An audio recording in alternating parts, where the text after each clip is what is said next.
देखो उधर, एक बार जल्दी से सुन लेंगे, मैं हिंट दे रहा हूँ हर एक क्वेश्चन का। मैं हर एक क्वेश्चन का सिर्फ हिंट दे रहा हूँ, नोट कर लेना ढंग से। और ये पेपर सॉल्व कर लेना, जितना भी दो तीन जितने पेपर हैं सब सॉल्व कर लेना तुम लोग। देखो फर्स्ट क्वेश्चन जो है इलेक्ट्रोकेमिस्ट्री से है। The molar connectivity for electrolytes A and B are plotted against concentration C as shown below. Electrolytes A and B respectively are. ए तुम्हें ध्यान होगा molar connectivity versus root of concentration, Debye Huckel Onsager equation. ए किसका था? Weak electrolyte का, weak electrolyte का था। और बी, हालांकि इसको बी को ना थोड़ा ऊपर से बनाना चाहिए था, वो ज्यादा अच्छा रहता, लेकिन चलो ये बना रखा, कोई फर्क नहीं पड़ता। ए है वीक का और बी है स्ट्रॉन्ग का। ए वीक का, बी स्ट्रॉन्ग का, तो आंसर आ जाएगा थर्ड यहां से। सही ना? आंसर क्या आ जाएगा? थर्ड। क्लियर है कि नहीं? ये Debye Huckel Onsager equation, molar conductivity versus root of concentration. Molar conductivity weak क्लाइड की तेजी से बढ़ती है विद डाइल्यूशन, और स्ट्रॉन्ग की स्लाइट इंक्रीज आता है विद डाइल्यूशन। फिर method use for purification of organic compounds are based on. ये है जीओसी से पहले एक प्योरिफिकेशन ऑफ ऑर्गेनिक कंपाउंड्स है। सही ना? जीओसी से पहले और प्योरिफिकेशन ऑफ ऑर्गेनिक कंपाउंड्स है, उसका क्वेश्चन। श्रेयस म्यूट कर जल्दी। हिमांशु,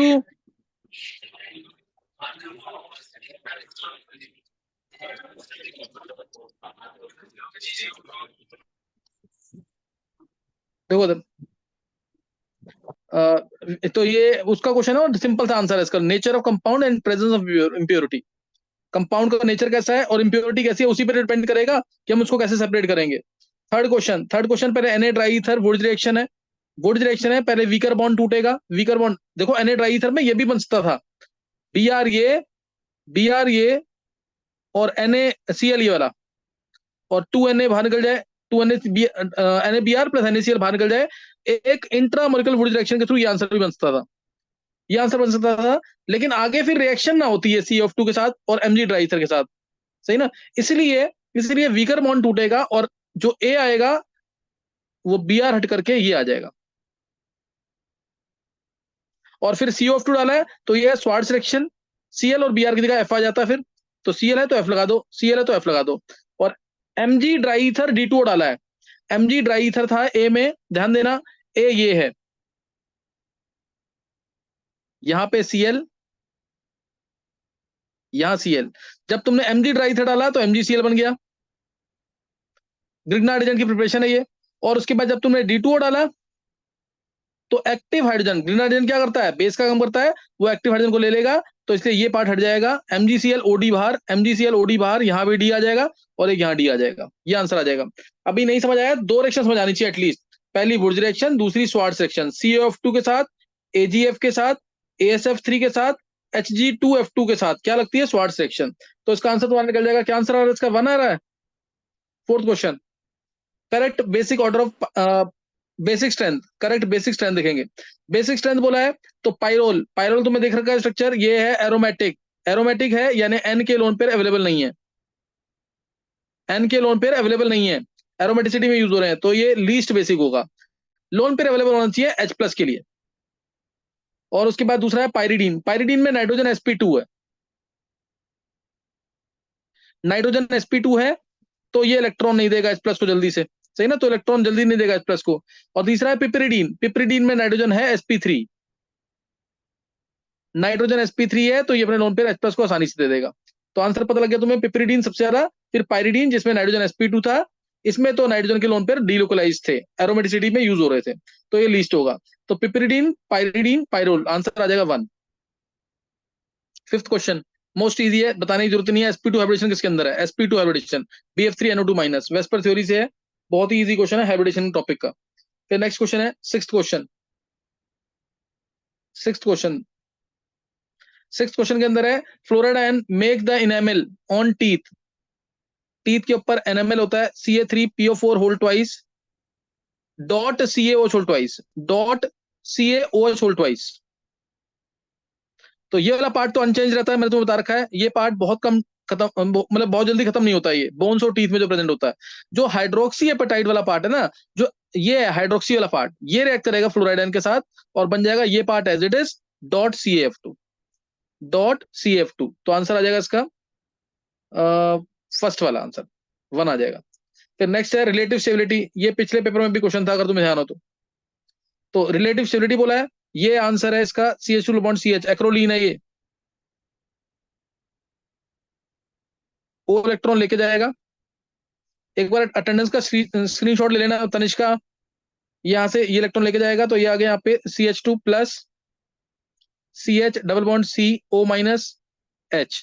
उल्टा अगर करोगे तुम, अगर इसमें उल्टा कर दिया जिसकी पॉसिबिलिटी लीस्ट है तो इसने वो लीस्ट होगा, डबल बॉन्ड O, यहां से इलेक्ट्रॉन इधर जाए, यहां से इलेक्ट्रॉन इधर, तो इसकी O पे पॉजिटिव आ जाएगा और सिंगल बॉन्ड होगा, हाईली अनस्टेबल होगा वो, तो वो आंसर नहीं आएगा। तो इससे चेक करोगे आंसर शायद 2 आ रहा है इसका, क्या एक बार चेक करना क्या आंसर आ रहा था इसका, first second third. Yes sir, 2 2 था। हाँ 2 आंसर आ जाएगा इसका, सही ना, वो चेक कर लेने के बाद तुम ऑप्शन देख करके ये आ जाएगा। फिर उसके बाद है 8th question, the oxidation state, the oxidation state of an element in a particular compound is the charge acquired by its atom on the basis of electron gain enthalpy। यहाँ गलत हो गया, ये इलेक्ट्रॉन नेगेटिविटी होना चाहिए। कैसे, जैसे मान लो HCl पे मेरे को चार्ज निकालना है, H पे निकालना है चार्ज, तो ये इलेक्ट्रॉन विड्रॉ करेगा ना, तो ये विड्रॉ कर रहा है कौन से कंसेप्ट के अकॉर्डिंग, इलेक्ट्रॉन नेगेटिविटी से।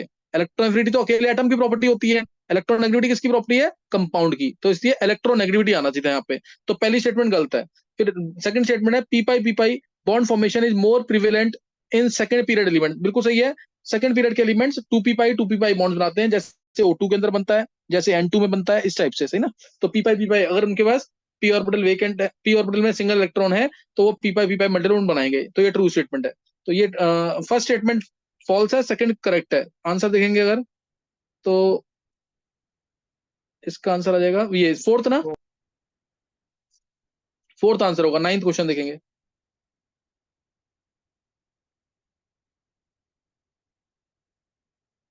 9th क्वेश्चन, SN2 रिएक्शन, अब ये एल्काइल से रिलेटेड है।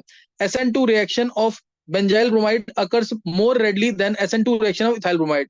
ये स्टेटमेंट ट्रू है, ये स्टेटमेंट ट्रू है, सही ना। बेंजाइल ब्रोमाइड जल्दी रिएक्ट करेगा किससे, इथाइल ब्रोमाइड से। क्यों, क्योंकि इसके अंदर ये ना, ये जो फिनाइल ग्रुप है ना, ये फिनाइल ग्रुप ये कुछ स्टेबलाइज कर देता है ट्रांजिशन स्टेट को।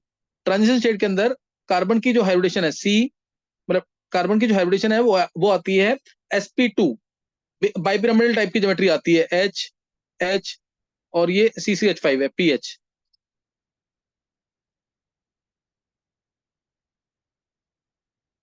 ये यहाँ पे वेकेंट आता है ऑर्बिटल, तो ये वेकेंट ऑर्बिटल है। और ये जो फिनाइल ग्रुप है, ये फिनाइल ग्रुप जो है इसके पास भी ये पाई बॉन्ड है, पाई बॉन्ड यानी पैरेलल p ऑर्बिटल्स यहाँ पे भी होंगे, इस तरह से कुछ ऐसे होंगे ये।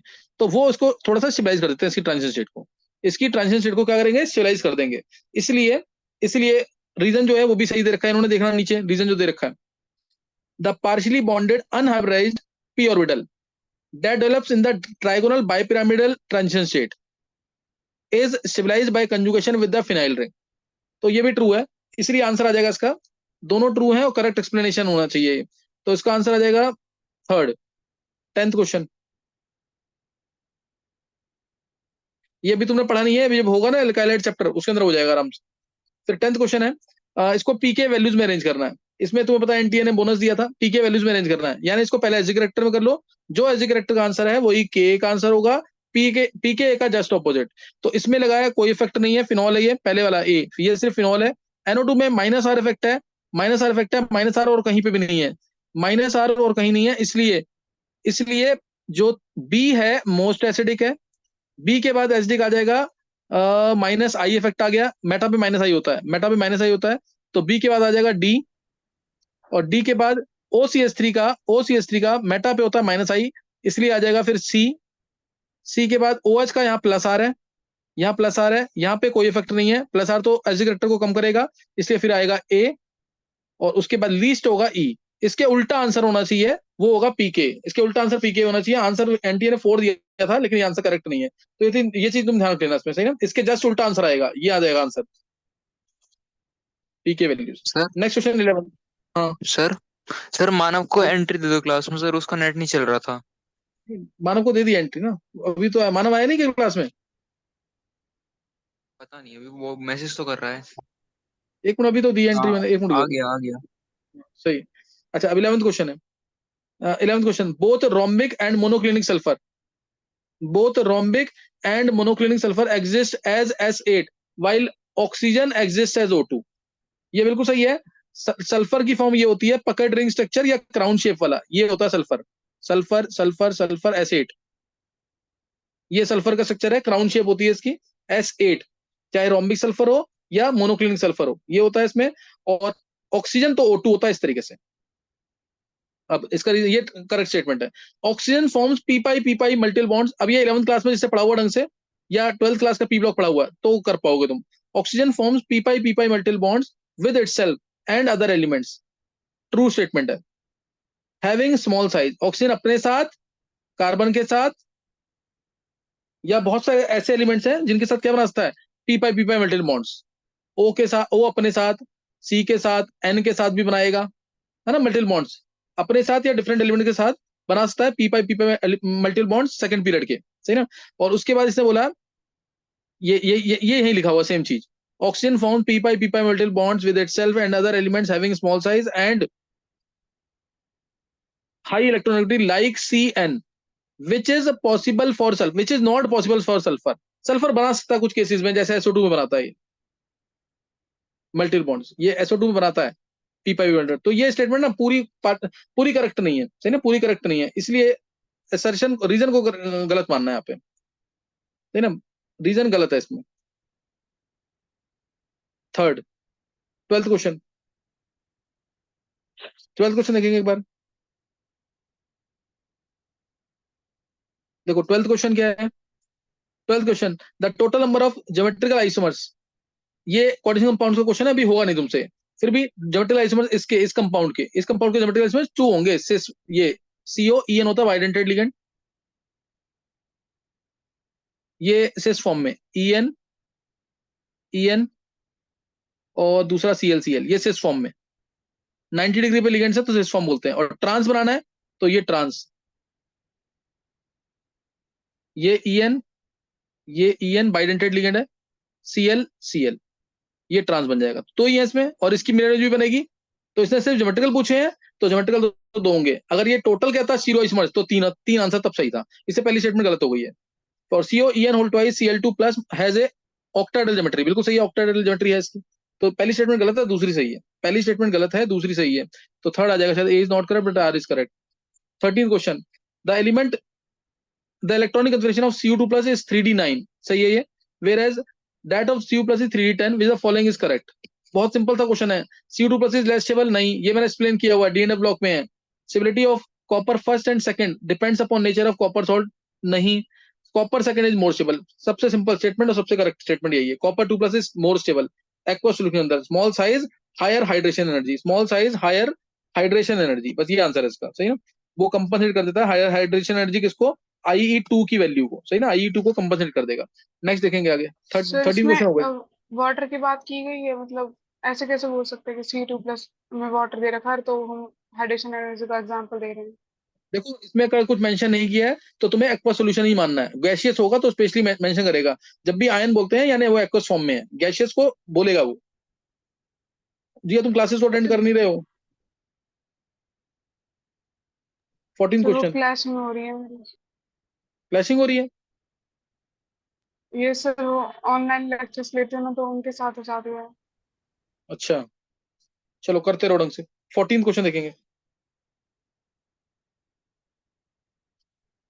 14th, निष्ठा, सर शो कर दिया। शो कर दिया, यहाँ तो नहीं हो रहा शो, भी बाकी सबको दिख रहा है क्या। नहीं। No sir. निष्ठा देखो एक बार।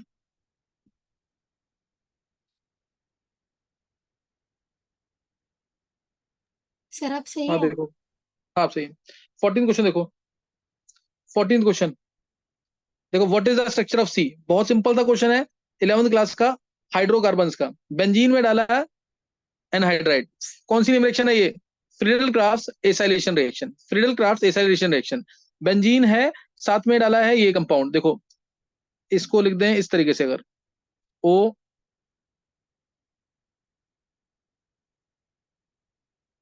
ये ऐसे, एक मिनट रुक जाएंगे।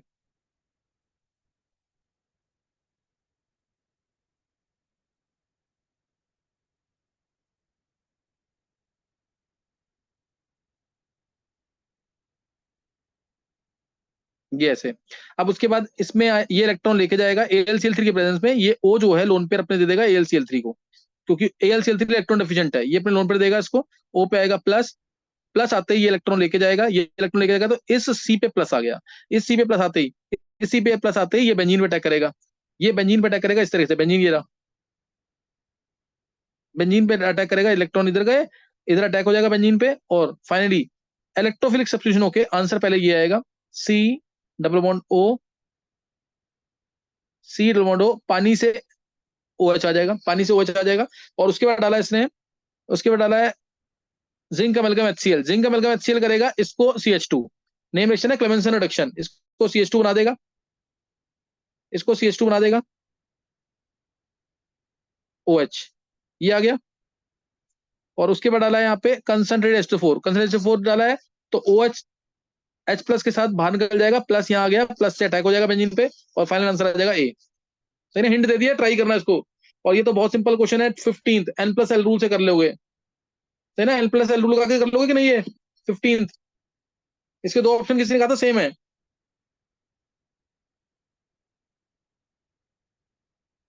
ये कर लेना नहीं जरूर। है। नहीं है, चलो इसका आंसर क्या था 15th का, निकाला होगा तुम लोगों ने। डी। डी है, डी। डी। सही। नेक्स्ट देखो 16th क्वेश्चन, 16 में ये तो डायरेक्ट क्वेश्चन है, नेम रिएक्शन है कि नहीं ये, यस कौन सी नेम रिएक्शन है ये, क्लेमेंसन रिडक्शन गेटरमान को गेटरमैन कोच क्लेमेंसन रिडक्शन कौन बोल रहा है ये गेटरमान ये आएगा coach third, Gattermann coach reaction, third answer है सीधा, बेंजल हेड, देखो डायरेक्ट नेम रिएक्शन आई है, उससे अगला भी क्वेश्चन डायरेक्ट नेम रिएक्शन है कि नहीं है, हाइड्रोपोरेशन ऑक्सीडेशन है कि नहीं है, और ऊपर H2H+ डाला तो मार्कोनिकस रूल्स के थ्रू वाटर का एडिशन, तो आंसर इसका डायरेक्ट आ गया, ए जो है हमारा 2 प्रोपिनॉल होगा, बी होगा प्रोपिनॉल, ये थर्ड आंसर है ना, ये कर लिया था कि नहीं, ये सबका सही था कि नहीं, यस ये Yes, इजी sir. क्वेश्चन है, सबका सही होना चाहिए। Next 18th question, 18th question P block का है, PBS है, डाइल्यूट HNO3 डाला है, तो इससे PbNO3 वोल्ट वाइज मिलेगा, PbNO3 volt wise plus sulphur H2 minus से S बन जाएगा, H2 माइनस से क्या बन जाएगा S, और जो नाइट्रिक एसिड है डाइल्यूट फॉर्म में, डाइल्यूट फॉर्म में नाइट्रिक एसिड है, वो जाएगा नाइट्रिक ऑक्साइड में, नाइट्रिक ऑक्साइड में, सही ना, वो नाइट्रिक ऑक्साइड में जाएगा, तो इसका आंसर आ जाएगा इसका लेड नाइट्रेट सही है, सल्फर सही है, नाइट्रिक ऑक्साइड सही है, इनकरेक्ट आ जाएगा नाइट्रस ऑक्साइड, N2O नहीं बनेगा, N2 बनता है ज्यादा रिएक्टिव के केस में, तो ये रिएक्शन इंपॉर्टेंट है पी ब्लॉक की। 19th क्वेश्चन, 19th क्वेश्चन देखेंगे, इनकरेक्ट स्टेटमेंट, निशा ऊपर करो उसको, 19th question, identify the incorrect statement regarding primary standard of titrimetric analysis, primary standard, जैसे हम ना K2Cr2O7 का प्राइमरी स्टैंडर्ड मानते हैं, क्योंकि इसमें कोई भी जैसे वाटर का एब्जॉर्प्शन नहीं होता, कोई भी इसके अंदर इंप्योरिटी प्रेजेंट नहीं होती, इसलिए ये प्रॉपर ऑक्सीडाइजिंग एजेंट का काम करता है, लेकिन KMnO4 नहीं है, KMnO4 होता है सेकेंडरी स्टैंडर्ड, क्योंकि ये इसके अंदर वाटर की इंप्योरिटी आ गई तो ये काम नहीं करता, इंप्योरिटी आ जाती है इसके अंदर कहीं ना कहीं से, समझे कि नहीं, पानी को एब्जॉर्ब करता है, तो इस वजह से KMnO4 को हम सेकेंडरी स्टैंडर्ड मानते हैं, लेकिन K2Cr2O7 को मानते हैं प्राइमरी स्टैंडर्ड, तो ये थोड़ा सा पढ़ना पड़ेगा तुम्हें इसके बारे में भी। और तो लिखा it should be available, purely available in dry form, बिल्कुल सही है, ये पहली स्टेटमेंट सही है। It should not undergo chemical change in air, ये भी सही है, ये प्राइमरी स्टैंडर्ड की क्वालिटी होनी चाहिए, should not undergo chemical change in air, ये भी सही है। फिर थर्ड स्टेटमेंट है it should B hygroscopic and should react with another chemical, ये गलत है, हाइग्रोस्कोपिक मॉइस्चर एब्जॉर्ब नहीं करना चाहिए वो, तो ये स्टेटमेंट गलत है। It should be readily soluble in water, ये भी सही है। और KMnO4 and KNaOH can be used as primary standard, ये गलत है, ये गलत है, तो आंसर इसका C और E आएगा, C और E, फोर्थ आंसर आ जाएगा। Next 20th question, 20th question class में डिस्कस हुआ है सॉल्यूशन चैप्टर का, याद है कि नहीं, ये 0.05 मोलर, यहाँ पे 0.05 मोलर है, यहाँ पे 0.01 मोलर है, तो पानी यहां से यहां जाएगा, पानी यहां से यहां जाएगा, कोई कलर में चेंज नहीं आएगा, पानी यहां से यहां जा रहा है, तो यानी इसकी मोलरिटी CuSO4 की मोलरिटी कम हो जाएगी। मैंने ऑप्शन करेक्ट कराया इसे तुम्हें, यही लास्ट ऑप्शन है answer. Molarity of CuSO4 is lowered. बाकी को ट्राई करना तुम। Molarity of CuSO4 is lowered क्योंकि सॉल्वेंट यहां से यहां मूव करेगा SPM के थ्रू। सही ना? सॉल्यूशन चैप्टर में कराया हुआ क्वेश्चन ये, ध्यान है किसी को कि नहीं? 21 से देखो, 21 से ये थर्मोडायनामिक्स का क्वेश्चन है। The heat of solution of anhydrous copper sulphate and copper sulphate pentahydrate are this and this. तो देखो हीट ऑफ सॉल्यूशन बोला तो copper sulphate plus aqueous solution, CuSO4 किस फॉर्म में आएगा? एक्वस फॉर्म में। डेल्टा एच इसका कितना है? -70। ये कॉमन क्वेश्चन है बहुत, और देखते ही आंसर बोलना है इसका। तो ये क्वेश्चन एक BaCl2 से BaCl2 2H2O वाला आता है और एक ही आता है, यही दो क्वेश्चन आने हैं सिर्फ। और डायरेक्ट डेल्टा एच आएगा -70 -12, -12 में कन्वर्ट हो जाएगा, -82 आएगा, इसलिए x की वैल्यू पूछी है तो x का आंसर 82 होगा। ये देखते ही निकालोगे तुम अगर प्रैक्टिस की हुई है तो, नहीं तो मैं तुम्हें करके दिखा रहा हूँ ये। The heat of solution of anhydrous copper sulphate and copper sulphate pentahydrate यानी ब्लू विट्रियोल, इसको एक्वस में डाला, ये भी बना CuSO4 एक्वस।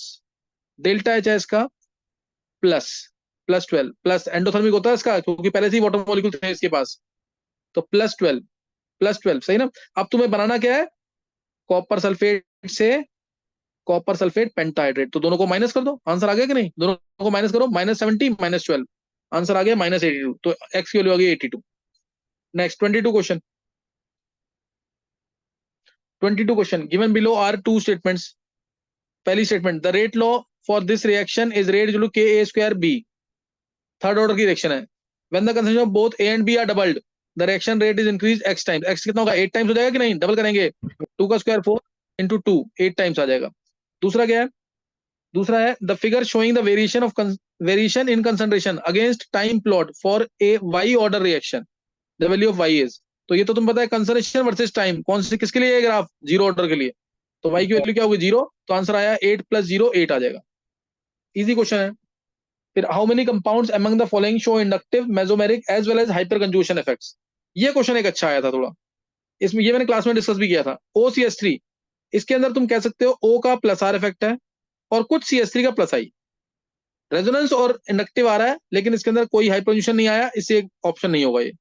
इस वाले केस में यहां से रेजोनेंस आ गया, यहां से हाइपर कंजूशन आ गया और ऊपर वाले मिथाइल से इंडक्टिव आ गया, तो ये आंसर होगा। इसमें सिर्फ रेजोनेंस है, इसमें सिर्फ इंडक्टिव है, Cl का -I है। इस वाले में नेक्स्ट वाले केस में NO2 का -R है, NO2 का -R, यहां से एक H है तो हाइपर कंजूशन, ऊपर से मिथाइल का इंडक्टिव, तो ये भी आंसर है दूसरा। इसमें -R आ रहा है इसका, यहाँ पे हाइपर कंजूशन भी आ रहा है, डबल बॉन्ड के साथ हाइपर कंजूशन भी आ रहा है और ऊपर से इंडक्टिव भी आ रहा है, तो इससे ये भी करेक्ट होगा।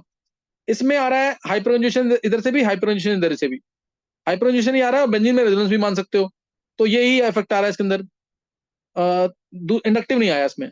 इस वाले केस में रेजोनेंस आ रहा है यहां से क्या आया? हाइपर कंजूशन, और इस पार्ट को कह सकते हो कि यहाँ पे क्या आ रहा है? इंडक्टिव, CH2 का इंडक्टिव, तो ये भी आंसर होगा। 4 आंसर आ जाएंगे इसके 4 आंसर आ जाएंगे। Next 24th question, the standard electrode reduction potentials at 298 kelvin for the following half cells are given below.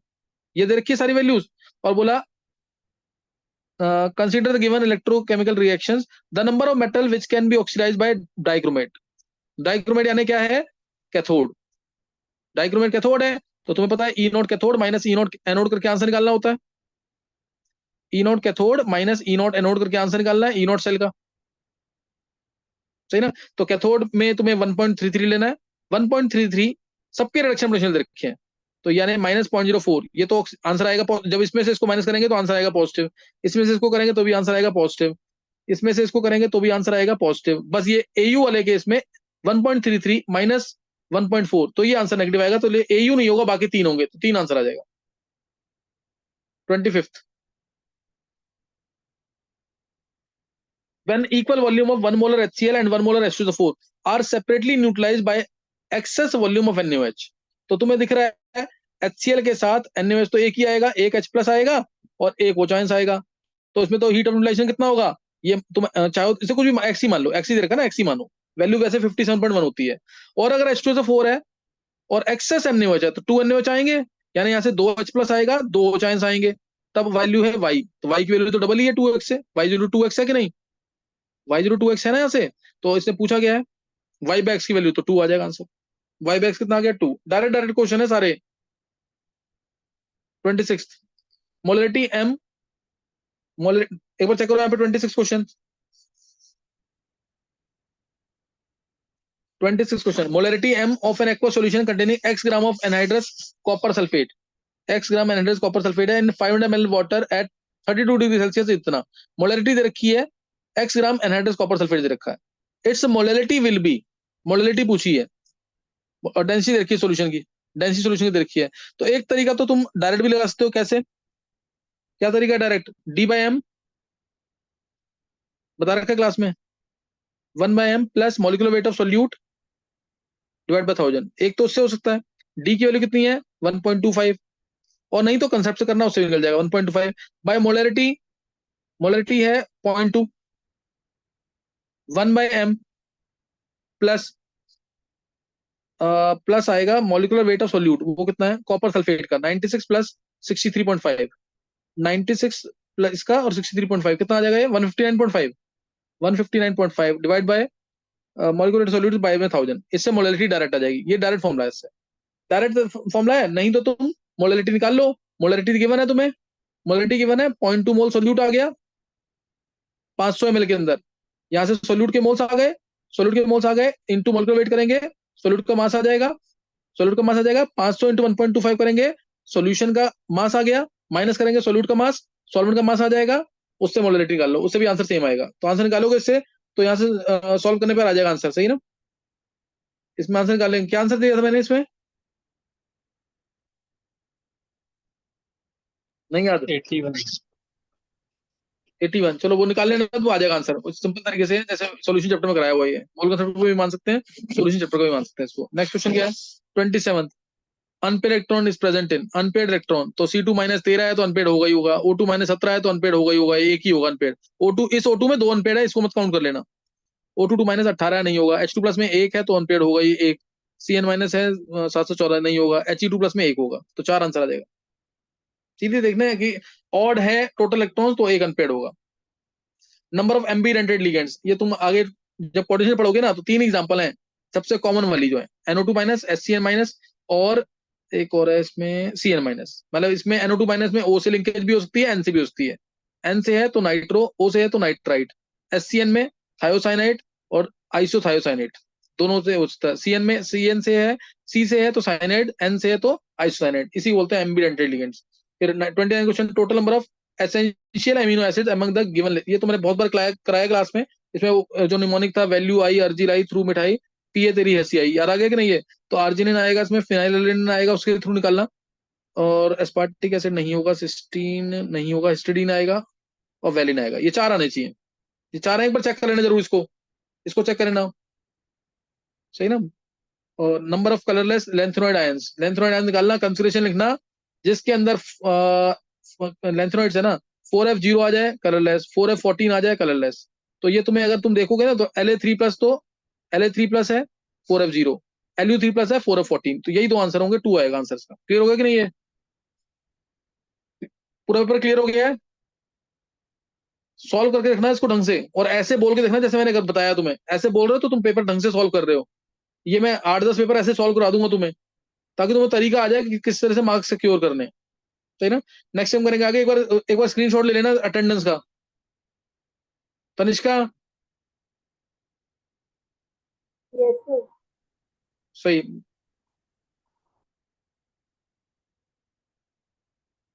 Ayush मेरे को एक बार सेंड कर देना ये, और प्रथम यस सर, मैं फ्री होकर तेरे को कॉल करूंगा, तू मेरे को भेज दियो अपना जो भी तेरा डाउट है, सही है, भेज दिए। सही।